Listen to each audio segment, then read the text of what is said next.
Hey guys, and welcome to today's niche perfumery review for Diptyque's new fragrance called Fleur de Peau.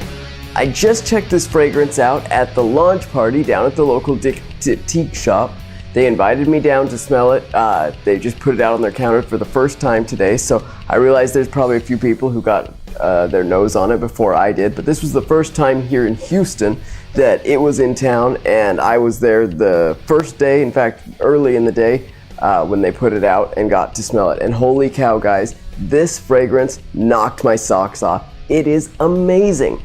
I can't say that about every fragrance because at this point in the game I've smelled a lot of stuff and not everything is remarkable. In fact, more often than not, they're unremarkable. This, however, is absolutely noteworthy and interesting. So I wanted to tell you all about it, but before I do, I want to dive into a little bit of where it came from, what it is, and the perfumer who made it, so that we get some context for it, and I give you a little bit more background and I educate you a little bit more than just telling you what I think it smells like. So for starters, this fragrance was made by a perfumer by the name of Aldehydes Peugeot. I hope I'm saying that right. But this guy, he has made a lot of fragrances, guys. 81 different fragrances to his credit on Fragrantica today. If you look at Fragrantica, some of his greatest hits, if you want to call them that, are 1 Million by Paco Rabanne. Holy cow, everybody knows 1 Million. If you don't own it, you have probably smelled it. They still sell it all over the place. 1 Million is a huge, huge, huge one. He also made Yoji Homme for Yoji Yamamoto, which is super, super hard to get your hands on, and if you can, it's awesome. It's a great black licorice anise scent that you've got to try if you can get it. It is just awesome. He made that one. He also made the sister fragrance to this one that was released with Fleur de Peau is called Tempo. He made Tempo, and he also made Vetiverio for Diptyque. Now, those are just probably the top few of, like I said, 81 different fragrances that he's made. So this guy knows what he's doing, and he has made a real stunner here with this one, guys. So let's get into a little bit of what's in the fragrance and ingredients wise. I usually like to just smell a fragrance and let you know what it smells like. Today I'm going to tell you what's in it and then talk about what I think it smells like. So what Diptyque lists as being in it, the raw materials are musk, iris, and amberette. If you go to Fragrantica, Fragrantica is listing iris, musk, amberette, aldehyde, rose, pink pepper, and ambergris. Now, for those of you who don't know, let's just go through each one of these one at a time. Iris, of course, is the root of the iris flower. It's not the flower itself, it's the root, the dried root. It's often called orris, and it has a typically dry, powdery, airous type of smell. People usually are familiar with this mostly from Dior Homme. And Dior Homme, people will describe it as having a cosmetic or a makeup smell, smelling like makeup, which I would agree with. I think that's pretty spot on. It's very, dry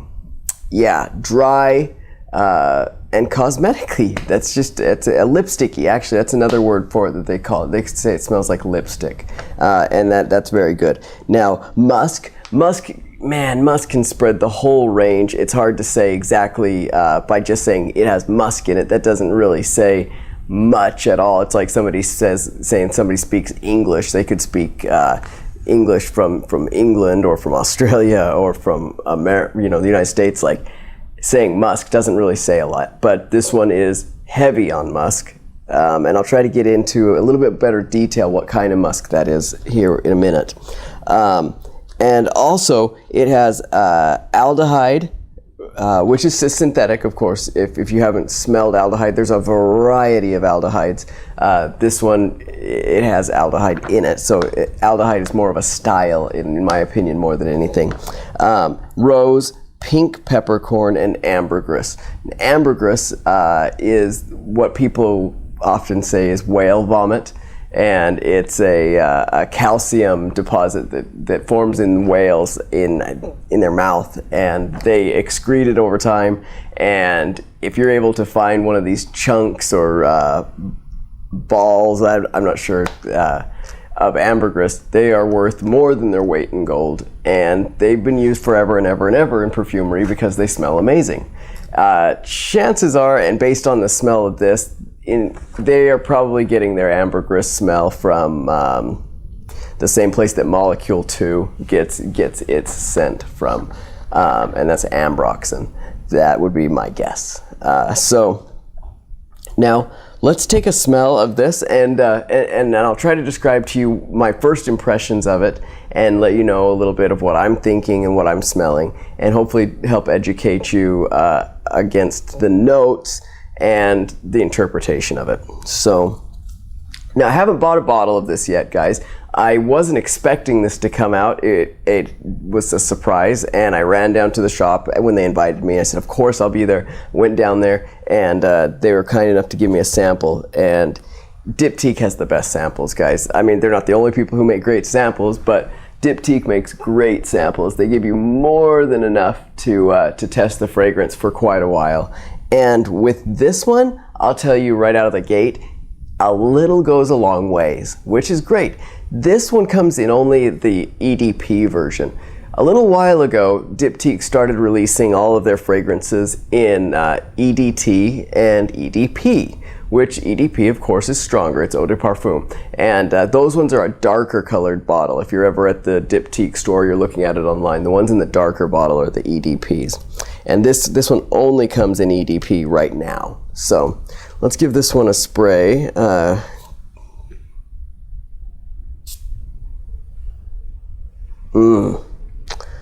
right. So the first thing that I get is that this is a little bit of a cousin to Homage that Diptyque makes. Homage is a great scent that is super high in aldehydes and synthetic musks, and one of my favorite. In fact, probably until this one, my all-time favorite from Diptyque. This is right in line with that, especially right out of the gate. You get a lot of that aldehydic, musky smell that you get with Homage, and you also get this one with Le Labo has a fragrance that is their Dallas City scent. This also is very much in line with that. Now, a few seconds later, after that initial blast of aldehydes is gone, what's left here is a pretty strong rose and iris. In fact, iris and then a little bit of rose. We know that it's iris because it's dry. It has an almost cold smell to it. It smells almost cold, and it smells dry and airy and vaporous. In the background, I'm getting a little bit of spice, just a touch of it. Almost like, it's a pepper, of course, we know that from the notes that it's told us. It's a pink peppercorn, but it's giving it just a little bit of character in the background. So we've got a dry, airy, musk aldehyde scent, and then just there in the background, a little bit of pink peppercorn. And like I said, this is listing ambergris I'm thinking that the ambergris is probably more paired up with the aldehydes and doing more for us in the front end of this fragrance than the back end. Okay. Now we talked a little bit about aldehydes earlier. This is using aldehydes, and when we talk about aldehydes, there are so many different ones, and so I almost like to think of aldehydes as being more of a style of doing something. It's sort of like like you can have musical notes, and then those musical notes can be put together in different styles or different genres. Aldehydes are sort of like that. There's aldehydes that smell like black licorice. There's aldehydes that smell like rose, like citruses. They make aldehydes that smell like all different kinds of things, and they're synthetic. They're totally synthetic. This is almost giving it a style or a feel to the base of musk and the base of iris. Now, I failed to mention this at the beginning of the review.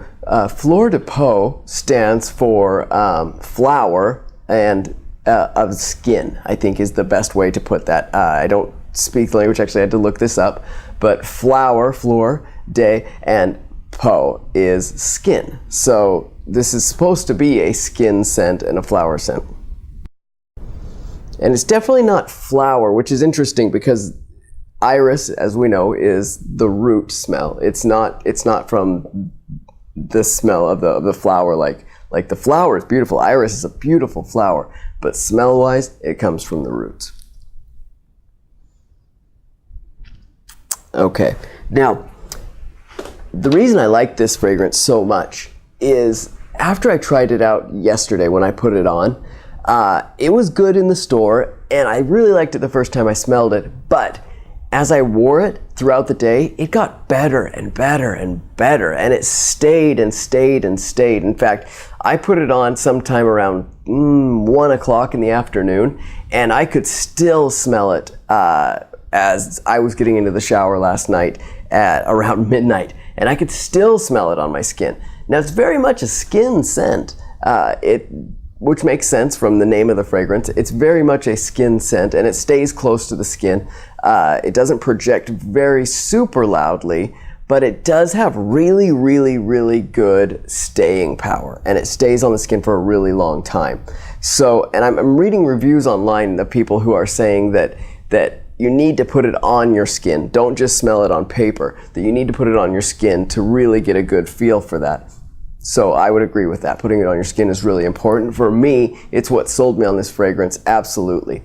It reminded me, some of you who have been in this for a while will be familiar with a fragrance by a company called Mad at Len. They have a fragrance called Graphite. And this, to me, smells like graphite a lot. And I've always loved graphite. It's a super amazing fragrance. This and that go hand in hand. Now, I haven't had the chance to smell them side by side. I could be completely mistaking these things in my mind. But if you do like graphite, you're very likely to like this one also. So, got a picture of the bottle here. This is what the bottle looks like. Only the bottle's a lot darker. I don't know why they're showing it in the clear EDT version here. So, Fleur de Peau by Diptyque, guys. I can't recommend this one enough. If you are an iris fan, this is outstanding. If you're a fan of musks and aldehydes and strange scents, this one falls in line with that because it is not your standard run-of-the-mill everyday fragrance. This is definitely in a category, it's all of its own. I'm starting to piece together family members that belong in this category. Like I said, Homage and the Dallas Le Labo City Scent, and this one, they actually go in hand. Graphite by Mad at Len. So there's a handful, and they're starting to build a group together in my mind, but they are sort of their own group, and I wouldn't know what to call them other than they are very much an iris aldehyde combo and a musk combo that just has incredible staying power and has a great evolution on the skin and is not overly feminine either. Definitely this is feminine. If a woman could totally wear this and it would be outstanding, but for men, you can absolutely wear it also, and it is just really, really good. And that's probably a credit to the ambergris and the peppercorn that's in it, as well as maybe the amberetolide, which an interesting note about amberette is that actually comes from the hibiscus flower, that beautiful flower that you see in tropical climates. The seeds of that flower is what makes amberetolide, and they use that in musk fragrances too. But yeah, absolutely, this one can absolutely go unisex both ways. You're gonna love this one. It's a great fragrance to own if you and your partner want something that you can share that will very likely smell quite unique to each of you based on your own skin chemistry. This is awesome. So check it out, guys. It's Fleur de Peau from Diptyque. The bottle's gonna cost you around $150, give or take, depending on where you get it from. And you're gonna love it. I already know that you're gonna love it. So check it out. Thanks for watching this review. Please, if you haven't already, please subscribe to the channel and head over to Instagram and like our Instagram feed. That would mean a lot to me. And above everything else, guys, please do not be afraid to smell unusually good. Good night.